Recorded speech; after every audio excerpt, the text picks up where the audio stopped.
हम drawing room में पहुंचे जहां खाने की मेज पर खाने पीने की बहुत सी पुरतकल्लुफ अशिया चुनी हुई थी। निकिता ने कहा, हम तो नाश्ता कर चुके हैं जनरल, अब ये इतनी बहुत सी चीजें कौन खाएगा। मैंने कहा, क्या तुम भूल गई कि जनरल कितने खुश खुराक हैं। ये तो सिर्फ इनके लिए है, इन्हें अगर मालूम होता कि हम लोग भी आ रहे हैं तो मजीद इंतजामात करते। कैथी ने जल्दी से कहा, मैं यहाँ से चलते वक्त कह कर गई थी कि मेरे कुछ दोस्त आ रहे हैं, नाश्ता साथ ही करेंगे। मैंने एक तहका लगाया, कहा, देखा, शौहर को बचाने की खातिर इल्जाम फौरन अपने सर ले लिया। बीवी हो तो ऐसी। कैथी झेंप गई, बोली, इस बार कुछ ज्यादा ही जबान तरारी का मुजाहरा कर रहे हो। जनरल ने कहा, कई बरसों बाद मुलाकात हुई है भाई, अभी तो अली सारे कर्जे बमा सूद के चुकाएंगे और 1 साल तक हमारे मेहमान रहेंगे। मेरी बजला संजी काफूर हो गई। मैंने बौखलाए हुए अंदाज में कहा, ये तुमने क्या शुरू कर दिया। जनरल ने कहा, जो कुछ तुम कर रहे थे ये उसका जवाब है, चलो अब खाना तो शुरू करो। मैंने बदस्तूर बौखलाए हुए अंदाज में कहा, मैं तो मजाक कर रहा था। जनरल बोला, ईंट का जवाब पत्थर से देना चाहिए और मजाक का संजीदगी से। तुम मजाक कर रहे थे, लिहाजा इसका जवाब संजीदगी से देना जरूरी था। मैंने बेबसी से कैथी की तरफ देखा और वो हंस पड़ी। बोली, मैंने 6 माह का कहा था, तुम अगर उस पर रजामंद हो जाते तो कितना अच्छा होता। जनरल टेरिस ने कहा, इन बातों के लिए बहुत वक्त पड़ा है। ये बताओ कि तुम गोइटे हिल एयरपोर्ट तक आने के बाद पुरस्कार तरीके से गायब कहाँ हो गए थे। मैंने कहा, तुम्हें ये कैसे मालूम हुआ कि हम गोइटे हिल एयरपोर्ट तक आए थे। जनरल ने कहा, तुमने कैथी को गोइटे हिल एयरपोर्ट से फोन किया था, मगर ये नहीं बताया था कि तुम कहाँ से बात कर रहे हो। हम यही समझते रहे कि तुमने इराक से कॉल की है और अभी तक इराक में ही हो, लेकिन इत्तेफाक से नेग्रोमा की कॉल आ गई। उससे मालूम हुआ कि जिस वक्त तुमने फोन किया उस वक्त तो तुम्हें गोइटे हिल में होना चाहिए था। मैंने निग्रोमा से इत्तला न देने पर बात पुरस की तो उसने बताया कि वो तो कई घंटे कबल मेरे सेक्रेटरी को इत्तला दे चुका था। बस वहीं से मुझे किसी साजिश की बू महसूस हुई और मैंने तफ्तीश करना शुरू की तो बड़ी हैरत अंगेज बातें सामने आईं। मेरा सेक्रेटरी लापता था। वो तुम्हारी आमद की इत्तला पाने के फौरन बाद टेरिस महल से निकल गया था। उसके बाद से आज तक उसका कोई पता नहीं चल सका। सेक्रेटरी का गायब होना तो पहले ही मेरे लिए बाइस तशवीश बना हुआ था, फिर ये इत्तला और भी तशवीशनाक साबित हुई कि तुम अपने साथियों समेत लापता थे। तुम्हारा फोन हालात को और ज्यादा पुरस्कार बना रहा था। इस ज़िम्न में मैंने जो तहकीकात कराई उनका लुब्बे-लुबाब ये है कि तुम अपने साथियों समेत गोइटे हिल एयरपोर्ट पर उतरे थे और वहां तुम्हें रिसीव करने के लिए सदारती महल की खुसूसी कार भी और मेरा हिफाजती दस्ता भी मौजूद था। तुम्हारी शख्सियत यहाँ ऐसी ज्यादा अजनबी भी नहीं है और फिर कर्नल श्वालू से तो एयरपोर्ट के हुक्काम जाती तौर पर वाकिफ हैं। किसी में इतनी हिम्मत नहीं थी कि सदारती मेहमान की आमद के मौके पर VIP लाउंज की तरफ भटकने की भी कोशिश करता। नतीजा ये हुआ कि उन्होंने आते तो देखा, मगर ये नहीं बता सकते तुम वहां से रुखसत कब हुए। मैंने कर्नल श्वालू की खबर ली तो मालूम हुआ कि वो तो महल में ही मौजूद था, महल से हिला तक नहीं था। यही हाल मुहाफिज दस्ते का भी था और उस रोज सदारती महल की कोई गाड़ी एयरपोर्ट की तरफ गई भी नहीं थी। ये सब मालूमात ऐसी थी जिन्होंने मुझे चकरा कर रख दिया। साफ नजर आ रहा था कि तुम्हें तुम्हारे साथियों समेत अगवा कर लिया गया है, लेकिन मैं किसी तरह भी ये मालूम नहीं कर सका कि तुम कहाँ चले गए। मैंने मुल्क से बाहर जाने वाले तमाम रास्तों की नाकाबंदी करवा दी थी, मगर कई रोज गुजरने के बावजूद न तुम्हारा सुराग मिला और न तुम्हारे किसी साथी का, और न ही आज तक ये मालूम हो सका कि मेरा सेक्रेटरी कहाँ चला गया। अब तुम आए हो तो ये मुअम्मा तो हल हो जाएगा कि तुम पर क्या बीती थी। मैंने एक तवील सांस लेकर निकिता की तरफ देखा जो सर झुकाए नाश्ता करने में मगन थी। मेरा जहन बहुत तेजी से कोई झूठ घड़ने में मसरूफ था। जनरल टेरिस ने जो कुछ बयान किया था उसके बाद कोई झूठ घड़ना आसान नहीं था, खास तौर पर इस सूरत में कि मेरे और निकिता यानी तहजीब के पासपोर्टों पर उस तारीख में गोइटे हिल एयरपोर्ट की इमिग्रेशन की मोहरें मौजूद थीं, जिनके मुताबिक हम उसी रोज यहाँ से वापस चले गए थे जिस रोज यहाँ पहुंचे थे, और उसके बाद अब यहाँ वापस आए थे। मेरे पास इसके सिवा कोई और सूरत नहीं बची थी कि फिलहाल जनरल टेरिस को टाल दूं। वो वैसे भी मुझ पर अंधा एतमाद करता था, जो कुछ मैं कह देता वो उस पर यकीन कर लेता। अचानक मैंने सवाल किया, तुम्हें ये कैसे मालूम हुआ कि मैंने कैथी को एयरपोर्ट से फोन किया था। जनरल टेरिस ने सादगी से जवाब दिया, बोला टेलीफोन एक्सचेंज के जरिए, और मुझे इस पर हैरत है कि किसी साजिश का शिकार होने के बावजूद तुमने फोन कैसे कर लिया और उस फोन से तुम्हारा मकसद क्या था। मैंने कहा, वो एक खतरनाक मुजरिम है जनरल। उसकी खतरनाकी का अंदाजा इस बात से कर लो कि टेरिस महल भी उसकी जद से नहीं बच सका। जहां तक मेरा अंदाजा है तुम्हारे सेक्रेटरी को पहले ही अगवा कर लिया गया था और उसकी जगह उसने अपना कोई आदमी यहाँ पहुंचा दिया था। इस इक़दाम से उसका वाहिद मकसद मुझे शिकार करना था। जब उसे मेरी इत्तला मिल गई तो उसके बाद यहाँ उसका काम खत्म हो गया और उसने रख्ते सफर बांध लिया। उन लोगों का असल निशाना मैं था। वो जानते थे कि कभी न कभी मैं गोइटे हिल जरूर आऊंगा और इस मकसद के लिए उन्होंने पहले से इंतजामात कर रखे थे। अगर न कर रखे होते तो उस वक्त इतने मुनज़्ज़म तरीके से मुझ पर हाथ डालने में कामयाब न हो पाते। जनरल ने बेचैनी से पूछा, सवाल यह है कि एयरपोर्ट पर उतरने के बाद तुम पर क्या गुजरी? मैंने कहा, कर्नल श्वालू हमें रिसीव करने के लिए मौजूद था। हम सबको इस बात पर हैरत थी कि तुम हमें रिसीव करने क्यों नहीं आए। कर्नल श्वालू ने यह कहकर हमें मुतमईन करने की कोशिश की कि तुम किसी अहम काम में मसरूफ हो और कैथी की तबीयत खराब है। जाहिर है मुझे उसकी इस बात पर यकीन नहीं आया। मैंने उससे बाज ऐसी बातें की जिनके जवाबात उसने गलत दिए। मुझे ये यकीन तो हो गया कि वो कोई गलत आदमी है, मगर उसके खिलाफ कोई कदम उठाने से कबल ये इत्मीनान करना जरूरी था कि कहीं उसने तुम दोनों को तो कोई नुकसान नहीं पहुंचाया है। चुनाचे मैं एक बहाने से VIP लाउंज से खिसक गया और मैंने पब्लिक फोन बूथ से यहाँ फोन किया और कैथी से गुफ्तगू करके मुझे ये इत्मीनान हो गया कि कम से कम तुम लोग तो महफूज हो। जनरल ने मेरी बात काट कर कहा, तुमने ये क्यों नहीं बताया था कि तुम किस सूरत हाल से दो चार हो?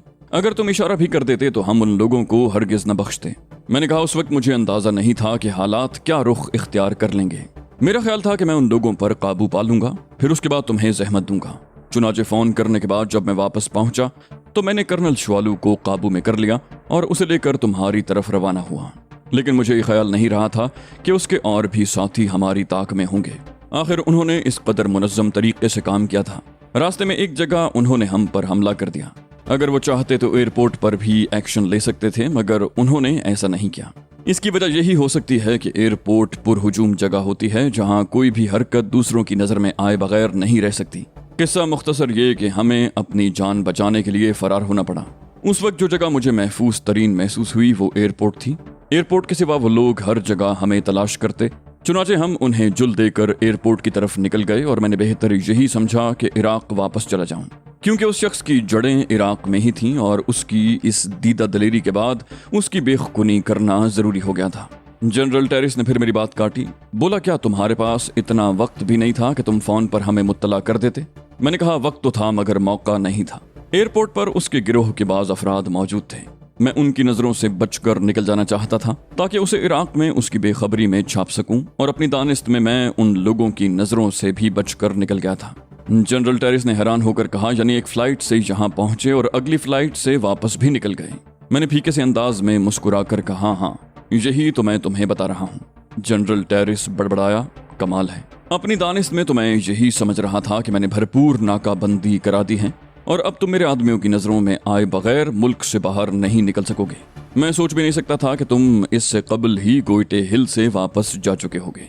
मैंने जेब से सिगरेट केस निकाला और उसमें से एक सिगरेट निकाल कर होंठों में दबा ली। जनरल टेरिस और कैथी ब्राउन मुझे हैरत से देख रहे थे। फिर जब मैंने लाइटर से सिगरेट जलाई तो कैथी ब्राउन खामोश न रह सकी। कैथी ब्राउन ने कहा, यह तुमने सिगरेट पीना कब से शुरू कर दी? उसके लहजे में बेपनाह हैरत थी। मैंने तेवरियों पर बल डाले कहा, क्यों, क्या मैं सिगरेट नहीं पी सकता? कैथी गड़बड़ा गई, बोली, नहीं नहीं, ये बात नहीं है। दरअसल तुम सिगरेट को बहुत बुरा समझते थे ना, इसलिए मुझे हैरत हो रही है। मैंने बेपरवाही से कहा, आदमी के ख्यालात तब्दील भी हो सकते हैं। जनरल टेरिस भी इस तब्दीली पर हैरान था, मगर उसने कुछ न कहा। मैंने कहा, हाँ तो जनरल, तुम इस बात पर हैरान हो रहे हो कि मैं तुम्हारे तमाम इक़दामात से कबल गोइटे हिल से निकल चुका था और मुझे उस वक्त हैरत का सामना करना पड़ा जब बगदाद एयरपोर्ट पर पहुंचते ही मुझे दोबारा घेर लिया गया। अपनी दानिस्त में तो मैं उन लोगों की आंखों में धूल झोंक कर निकल गया था, लेकिन ऐसा मालूम होता था कि मैं या मेरा कोई साथी उन लोगों की नजरों में आ गया था, वरना यह मुमकिन ही नहीं था कि उसके गिरोह के आदमी एयरपोर्ट पर पहले से मौजूद होते। बहरहाल मैं उसे वहां भी जुल देने में कामयाब हो गया, लेकिन उसके बाद आंख मचोली का तवील सिलसिला शुरू हो गया। उसका गिरोह बहुत मुनज़्ज़म और साइंटिफिक था, जिसका सफाया करने में मुझे दांतों पसीने आ गए, मगर किसी न किसी तरह मैं उसका कलाकमा करने में कामयाब हो ही गया और इस तरफ से फरागत पाने के बाद मैंने सीधा यहाँ का रुख किया। कैथी ब्राउन बुरा मानकर बोली, मैं ये बात हरगिज नहीं मान सकती कि कई महीनों के दौरान तुम्हें फोन करने का एक भी मौका नहीं मिला। एक फोन करने में कितनी ही देर लगती है? मैंने संजीदगी से कहा, मौका मिला था कैथी, लेकिन मैं चूंकि एक फोन कॉल का हशर देख चुका था इसलिए मेरी हिम्मत नहीं हुई। कैथी झेप गई और जनरल टेरिस ने कहा, तुमने ठीक किया ली, उस गिरोह का कलाकमा करने से कबल तुम्हारा मोहतात रहना फितरी बात थी, इसके लिए तुम्हें इल्जाम नहीं दिया जा सकता। निकिता ने कहा, मैं और अली पहले भी कई बार मुश्किलात से दो चार हुए हैं, लेकिन इस बार तो इंतहा हो गई। हमें यकीन नहीं होता था कि अगले रोज का सूरज देखने को मिलेगा भी कि नहीं। जनरल ने कहा, तुम दोनों ही बहुत बासलाहियत हो। मुझे फख्र है कि इतने बासलाहियत लोग मुझे अपना दोस्त समझते हैं, लेकिन आदमी को अपने लिए फुर्सत के कुछ लम्हात भी निकालने चाहिए। मैंने मुस्कुरा कर कहा, अब फुर्सत ही तो है जनरल, और फुर्सत के लम्हात गुजारने के लिए टेरिस महल से ज्यादा बेहतर जगह और कौन सी हो सकती है। कैथी ब्राउन बुरा मानकर बोली, कोई फुर्सत नहीं है, चंद रोज बाद फिर तुम्हें कोई काम याद आ जाएगा। मैंने कहा, हम जैसे लोगों को आराम के चंद रोज मिल जाएं तो हम उन्हें भी गनीमत समझते हैं।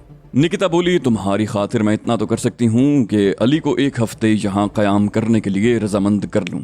जनरल टेरिस ने कहा, 1 हफ्ता तो यूं ही गुजर जाएगा। क्या तुम्हें मालूम नहीं है कि गोइटे हिल में अरब मुस्लिम ममालिक के वज़राए खारजा की कॉन्फ्रेंस मुनक्किद हो रही है? मैंने चौंक कर कहा, नहीं, मुझे इतना मौका ही नहीं मिला कि अखबार पढ़ सकूं। वो बोला, हाँ मेरे दोस्त, मैं तुम्हारे मिशन की तरफ से गाफिल नहीं हूँ और मुझसे जिस हद तक भी हो सकेगा तुम्हारे मिशन को आगे बढ़ाने की कोशिश करता रहूंगा। मैंने कहा, मुझे बेहद खुशी है जनरल, लेकिन इस कॉन्फ्रेंस का एजेंडा क्या है? वो बोला, बुनियादी तौर पर इसका मकसद ये है कि इसराइल के खिलाफ कोई मुश्तरका लाहे अमल इख्तियार किया जाए जिस पर तमाम ममालिक सख्ती से अमल करें। इससे कबल भी ऐसी कई कोशिशें हुई हैं जो सब की सब नाकाम हो गईं। एक बार अरब ममालिक ने तेल को बतौर हथियार इस्तेमाल किया था, मगर बाज ममालिक के अदम ताउन की वजह से वो इकदाम भी गैर मौसर हो गया। अब शहजादा साइम ने इत्तेहाद की जरूरत को महसूस करते हुए इस सिलसिले में कोशिशें की हैं जिनके मुस्बत नताइज बरामद हुए हैं। मैंने कहा, तब तो तुम्हारी मसरूफियात बहुत बढ़ गई होंगी। जनरल टेरिस बोला, हाँ, और इसी दौरान गोइटे हिल समंदरी तूफान की जद में भी आ गया, जिसके नतीजे में साहिली इलाकों में खासा जानी और माली नुकसान हुआ है। मेरी तवज्जो 2 अतराफ में बट गई थी। इमदादी कामों की निगरानी खुद करना भी मैं अपनी जिम्मेदारी समझता हूँ, लेकिन अब तुम आ गए हो तो मुझे ढारस हुई है। तुम मेरे साथ होगे तो मुझे मुफीद मशवरे भी दे सकोगे। मैंने कहा, बिलाशुबा ऐसे मौके पर मेजबान मुल्क की पोजीशन बड़ी नाजुक होती है। अगर खुदा न खास्ता किसी एक भी मेहमान को कोई गजंद पहुंच जाए तो मेजबान मुल्क की बहुत बदनामी होती है। निकिता ने कहा, जनरल की मदद करके हमें दिली खुशी होगी। इस काम में मैं भी तुम्हारे साथ रहूंगी अली, ताकि हम बेहतर से बेहतर हिफाजती इंतजामात कर सकें। मैंने कहा, मुझे यकीन है कि हमें जनरल को कोई मशवरा देने की जरूरत नहीं पड़ेगी, इसलिए कि जनरल ने इसकी कोई गुंजाइश छोड़ी ही नहीं होगी। ताहम हिफाजती इंतजामात का जायजा लेने में कोई हर्ज भी नहीं है। जनरल ने कहा, जाहिर है अली, इस वक्त मुझे बहुत बड़ी जिम्मेदारी का सामना है, इसलिए मैंने कोशिश की है कि हिफाजती इंतजामात में कोई कसर न रहने पाए। मैंने यहाँ तक एहतमाम किया है कि हिफाजती इंतजामात की नौयत के बारे में भी चंद अफराद को ही इल्म हो। निकिता के चेहरे पर दिलचस्पी के तासुरात उभर आए। बोली, ओह, ये तुमने बहुत अच्छा किया जनरल। दुश्मन हिफाजती इंतजामात की नौयत से वाकिफ हुए बगैर उनका तोड़ नहीं कर सकता। जनरल बोला, ये बात तो यकीनी है कि हमारे हिफाजती इंतजामात जाहिर नहीं हो सकते, इसलिए कि उनकी नौयत के बारे में गिनती के चंद अफराद ही जानते हैं, और वो सब के सब इंतहाई खास अफराद हैं। निकिता ने कहा, क्या तुम हमें भी इंतजामात से आगाह नहीं करोगे? उसके लहजे में बेसब्री थी जो मद्दे मुकाबिल को मशकूक भी कर सकती थी। अगर जनरल टेरिस की जगह कोई और होता तो यकीनन निकिता के इस अंदाज पर चौंक पड़ता, मगर जनरल टेरिस खुश हुआ। खुशी की वजह यह थी कि उसके ख्याल में हम उसमें दिलचस्पी लेकर उसकी मदद पर आमादा थे। जनरल ने कहा, तमाम वज़राए खारजा और उनके साथ आने वाले वफूद के अराकीन की आमदोरफ्त के लिए फौजी एयरपोर्ट इस्तेमाल होगा। उन्हें स्टेट गेस्ट हाउस में ठहराया जाएगा और कॉन्फ्रेंस का इनेकाद नेशनल असेंबली हॉल में होगा। हिफाजती इंतजामात के लिए पुलिस पर इन्हिसार नहीं किया गया और असल काम फौज के सुपुर्द है। आम हालात में फौज को जहमत देने की जरूरत न पड़ती, लेकिन चूंकि ये कॉन्फ्रेंस बुनियादी तौर पर इसराइल के खिलाफ है, इसलिए हमें खतरा है कि वो इसे सबोताश करने के लिए किसी हद तक भी जा सकते हैं। यही सोचकर मैंने फौज की मदद ली है। फर्ज करो कॉन्फ्रेंस के एक भी मंदूब को कोई नुकसान पहुंच गया तो मुमकिन है कॉन्फ्रेंस का इनेकाद ही खतरे में पड़ जाए, और ये अमर तो यकीनी है कि आइंदा इस किस्म की कोई कॉन्फ्रेंस मुनक्किद हो ही नहीं सकेगी। मैंने कहा, मैं तुम्हारी बात काट रहा हूं जनरल, लेकिन जहां तक कॉन्फ्रेंस के किसी मंदूब को नुकसान पहुंचने का ताल्लुक है, तो क्या सेहूनी एजेंट किसी मंदूब को उसके अपने मुल्क में नुकसान नहीं पहुंचा सकते? जनरल ने कहा, बिल्कुल पहुंचा सकते हैं, लेकिन इससे उनका मकसद तो हल नहीं हो सकेगा। एक वजीर खारजा की जगह दूसरा वजीर खारजा ले लेगा, जबकि जहां अगर किसी को कोई नुकसान पहुंचा तो इसका वाज़े मतलब ये होगा कि उसे ये नुकसान कॉन्फ्रेंस में शिरकत करने की वजह से पहुंचा है। इस तासुर के नतीजे में ही आइंदा के लिए खौफ व हरास पैदा होगा। क्या ख्याल है, क्या मैं गलत कह रहा हूँ? मैंने इस बात में सर हिलाया, कहा, तुम्हारा तज्जिया बिल्कुल दुरुस्त है। हाँ, तो तुम हिफाजती इंतजामात के बारे में बता रहे थे। जनरल टेरिस ने कहा, हमने हिफाजती इंतजामात की बुनियाद ये बनाई है कि बाहर का कोई आदमी हमारे दरमियान नहीं आ सकता। उसे नहीं मालूम था कि तहजीब के मेकअप में निकिता दरअसल रैंडल की एजेंट है। वो बोला, अलबत्ता ये मुमकिन है कि वो हमारे किसी आदमी को तोड़ लें या खरीद लें। चुनाचे अगर तखरीबकारी का कोई इम्कान है तो इस तरफ से है और हमें इसका तदारुक करना है। जनरल टेरिस बड़ा हकीकत पसंदाना तज्जिया कर रहा था, लेकिन उसे नहीं मालूम था दोनों खतरनाक इम्कानात हकीकत का रूप धार चुके हैं। वो बोला, अगर कोई काबिल एतमाद शख्स तखरीबकारी पर आमादा हो जाए तो उसे रोकना मुश्किल साबित होता है, और ये बात तय है कि तखरीबकारी के लिए आतिशी हथियार लाजमी है। हमने तय किया है कि असम्बली की इमारत के अंदर मुसल्लह मुहाफिज भी दाखिल नहीं होंगे और इमारत के अंदर दाखिल होने वाले हर शख्स की तलाशी ली जाएगी। चूंकि बाज हथियार ऐसे खुफिया होते हैं जिन्हें शनाख्त भी नहीं किया जा सकता, इसलिए आतिशी असलहे का सुराग लगाने वाले आलात से भी काम लिया जाएगा। मैंने कहा, मैंने सुना है अब ऐसी ईजादात भी हो गई हैं जो असलहे का सुराग लगाने वाले आलात की कारकर्दगी में खलल डाल देती हैं। जनरल मुस्कुराया, बोला, मुझे मालूम है और तुम्हें यह सुनकर खुशी होगी कि असेंबली हॉल में जगह जगह हमने वो जदीद तरीन आला नस्ब करवा दिया है जो डिस्टर्बिंग डिवाइस की निशानदही करने के लिए गोयटे हिल के साइंसदानों की काविश का नतीजा है। मैंने और निकिता ने एक दूसरे की तरफ देखा। साफ जाहिर था कि ऐसे किसी आले की मौजूदगी में हमारी कोई कोशिश कामयाब नहीं हो सकती। मैंने तवील सांस लेकर कहा, तुमने इस कदर मुकम्मल इंतजामात किए हैं जनरल टेरिस कि उसके बाद किसी मशवरे की गुंजाइश ही नहीं रह जाती।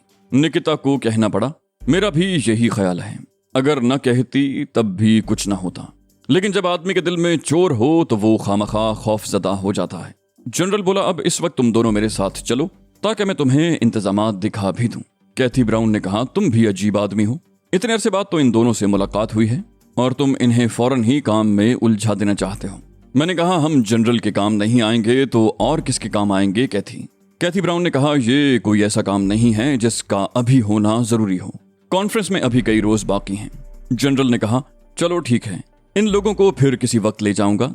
मेरा जाना बहरहाल जरूरी है, कई काम देखने हैं। जनरल टेरिस चला गया और कैथी ब्राउन हमें लेकर टेरिस महल के अजीमुशान ड्राइंग रूम में आ गई।